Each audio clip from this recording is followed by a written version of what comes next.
This is Bill Brady, Ecclesia Framework, speaking today on the topic of ruling from your Lord and King mountains. This is something that's of importance to all of us. First off, what's the difference between your Lord and your King mountains? Well, your Lord mountains have to do with your personal areas of authority, things like your own life, your family, your job, your ministry, the ecclesia, finances, health.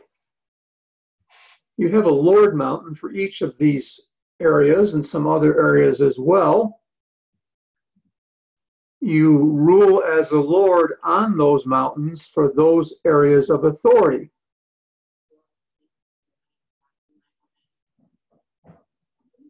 We rule by legislating. What is legislating? Legislating is making a law. There are various laws that are already in place. For example, the 12 laws of New Jerusalem and the 12 laws of Zion. 12 laws of Jerusalem include things like the law of faith.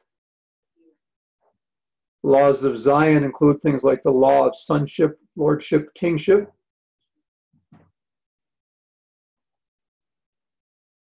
As a Lord, you can legislate laws that are already laws. I mean, they're already in place. You legislate them into effect on your own mountains, for your own mountains.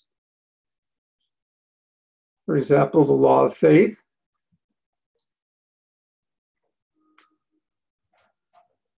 Law of sowing and reaping, things like this. Or anything found in Scripture, you can pretty much be certain that you'll be free to legislate it onto your mountains as a law. If for some reason it needs to be modified in some way, the Lord will let you know about that. Now, what is a king mountain? Well, a king mountain is for areas of greater authority that are outside your own personal life. Your ecclesia mountain as a Lord can grow into a king mountain for the ecclesia when your area of authority for the ecclesia expands out to be for an area much greater than just your own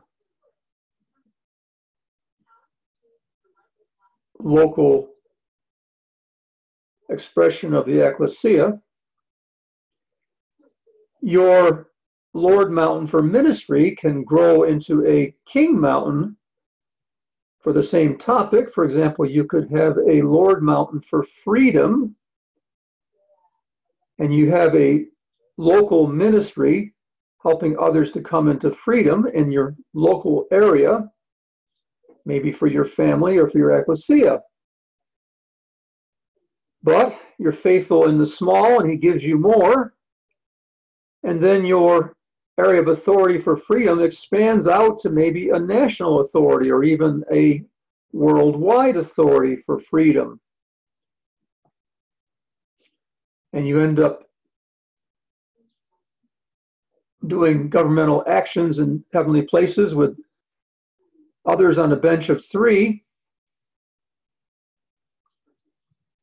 having authority that is much more than just for your local areas of authority, for local ministry, and of a much greater level of authority than you ever had before. This is the difference between Lord mountains and king mountains. As a king, you can also legislate a law. You can legislate a law that comes up out of your spirit and pass it into law, something that has not been a law before. You may be given a law to legislate for the universal ecclesia, or for freedom, for a worldwide freedom authority that you have.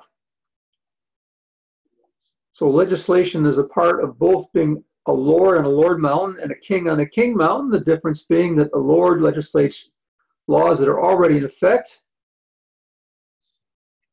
You just take the law that's already in effect and legislate it onto your mountains and bring it into effect there.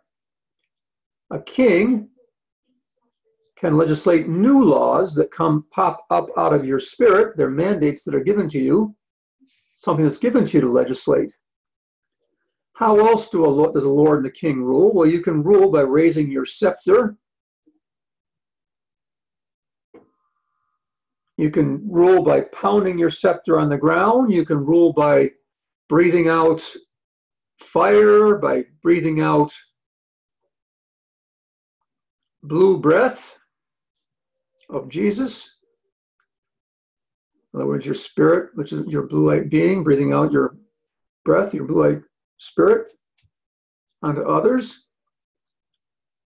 These kinds of things are actions for ruling and reigning. Frequently, you may have gone to the heavenly courts and received a not guilty verdict. This could be either having to do with your Lord Mountain or one of your King Mountains, your areas of authority. You received a not guilty verdict. You're going to take that not guilty verdict and take it to the court of scribes to be written into a law, to the court of angels to have angels assigned to that, court of chancellors. But while you're in the court of chancellors having your divorce papers put into effect, you can also get a positive blueprint at the same time. So let's say, for example, you had found disharmony in your family life, and you've now received a not guilty verdict, and now you're going to receive a positive blueprint for harmony in your family life.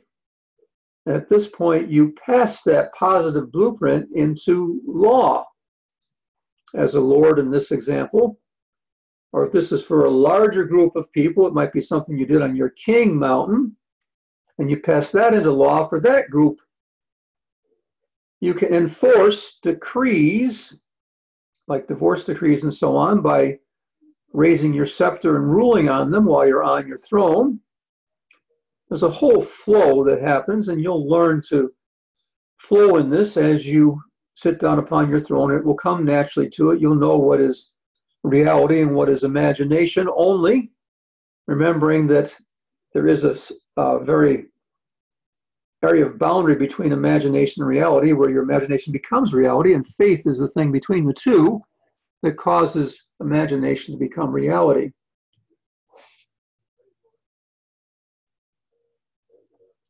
Here's a little bit of the flow that occurs as a lord or a king ruling from your throne.